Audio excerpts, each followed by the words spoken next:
മോഹൻലാലിനെ നായകനാക്കി പൃഥ്വിരാജ് സംവിധാനം ചെയ്യുന്ന ബിഗ് ബഡ്ജറ്റ് ചിത്രം എമ്പുരാനിലെ ടൊവിനോ തോമസിന്റെ ലുക്ക് പുറത്ത്. ടൊവിനോയുടെ പിറന്നാളിനോടനുബന്ധിച്ചാണ് പ്രത്യേക പോസ്റ്റർ റിലീസ് ചെയ്തിരിക്കുന്നത്. അധികാരം ഒരു മിഥ്യയാണ് എന്നതാണ് ജതിൻ രാംദാസിന്റെ ടാഗ്ലൈൻ. ലൂസിഫറിൽ അതിഥി വേഷത്തിലെത്തിയ ജതിൻ രാംദാസ് എമ്പുരാനിൽ മുഴുനീള വേഷത്തിലാകും എത്തുക. കേരളത്തിന്റെ മുഖ്യമന്ത്രിയായി മാറിയ ജതിൻ രാംദാസ് എമ്പുരാനിലെ പ്രധാന കഥാപാത്രങ്ങളിൽ ഒന്നാണ്.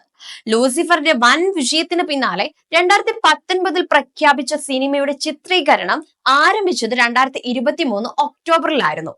UK, US എന്നിവിടങ്ങൾക്കൊപ്പം റഷ്യയും ചിത്രത്തിന്റെ ഒരു പ്രധാന ലൊക്കേഷനുമാണ്. ലൂസിഫറിലെ അഭിനേതാക്കളായ പൃഥ്വിരാജ്, ടൊവിനോ തോമസ്, മഞ്ജു വാര്യർ, ശശി കപൂർ, ഇന്ദ്രജിത്ത്, ബൈജു സന്തോഷ്, സാനിയ അയ്യപ്പൻ തുടങ്ങിയവരും ഈ ചിത്രത്തിൽ ശക്തമായ സാന്നിധ്യങ്ങളാണ് അറിയിച്ചിരിക്കുന്നത്. പൃഥ്വിരാജ് സംവിധാനം ചെയ്യുന്ന എമ്പുരാൻ നിർമ്മിക്കുന്നത് ആന്റണി പെരുമ്പാവൂരിന്റെ ആശീർവാദ് സിനിമാസും ലൈക്ക പ്രൊഡക്ഷൻസും ചേർന്നാണ്.